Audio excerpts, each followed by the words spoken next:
Greetings and welcome, ladies and gentlemen, and everyone in between.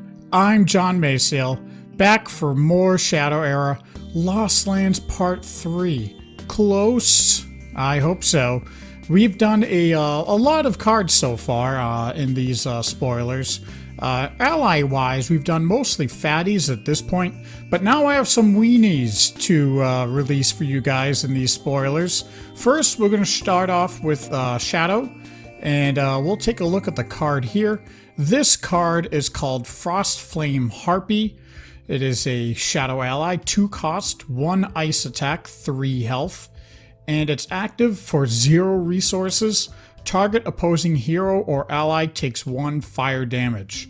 Alright, so this guy, he's pretty simple, not too complicated, but deceptively, I think he's actually really good in the fact that, you know, even in mid to late game, if he's out on the board and there's allies that you're not entirely comfortable with hitting into, you can just ping it for 1 damage and then just slap the hero for another point of damage.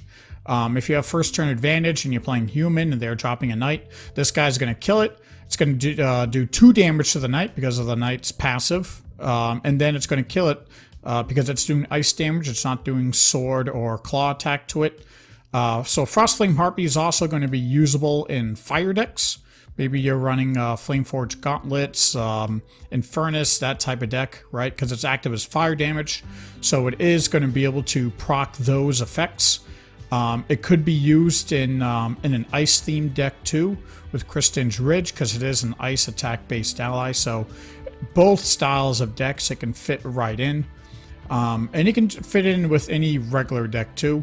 A non-undead Banebow deck. Banebow likes those ping-type allies.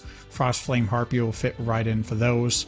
And any other deck that's just looking for a base 2-cost ally to use. Maybe you don't want to use Bandit, maybe you don't want to use Feasterling. This guy can just slide right into a standard Shadow deck. So not too exciting of a card, but at the same time, a deceptively strong card, I will say. I think he'll fit into pretty much whatever you want to do that's non-tribal. I think that he'll fit in there. So I think that decks that feel like they're forced to use Feasterling will use this guy just nice. So maybe in my, for example, because again, Banebow likes these ping allies, but the undead decks for Banebow typically run a couple of Feasterling so that they're more consistent in the early game.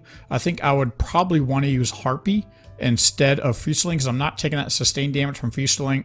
I'm not going to have the burst that Feasterling has.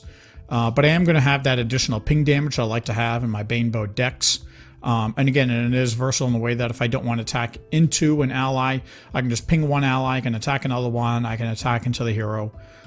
So this guy can be pretty flexible in that regards and fitting in. So I think that this guy will fit in to that undead Banebow deck.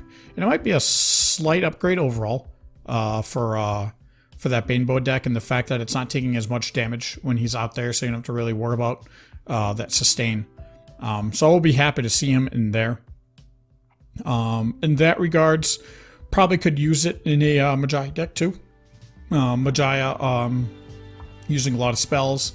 It's not as sticky on the board though as much because Magi likes Bandit because of that 4 base health that Bandit has. But I think it would fit in there with that ping theme too.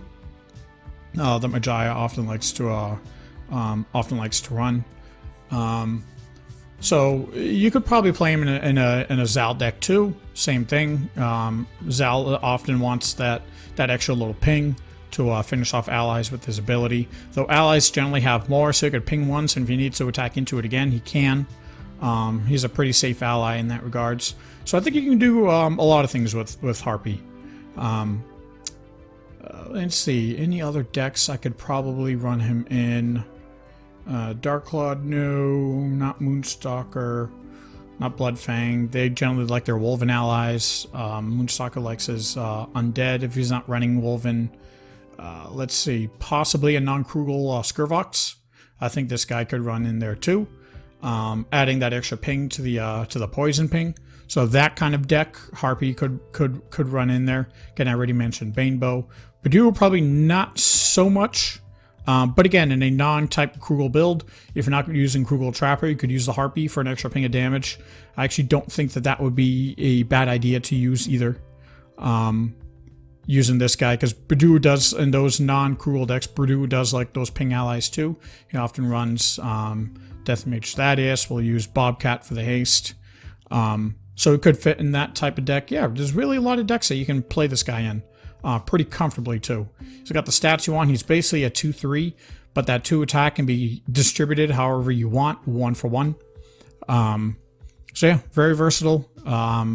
Strong stats that you like on him. He's not going to be as good defensively because he's only going to have 1 point of attack on defense. So he does have that kind of a downfall. But I don't think that's going to deter people from using it, just because offensively he gives you a lot of extra power that you would have otherwise had in a 2-cost ally. So yeah, really happy to see this kind of ally for Shadow. I think he'll end up doing a lot for decks. Hopefully you guys like it too. Let me know what you think, and I'll see you all later. Hey everyone, did you enjoy today's video? Be sure to leave a like, comment, and subscribe. Did you hate today's video? Then be sure to leave a like, comment, and subscribe. It's really the only way I can tell. Thanks.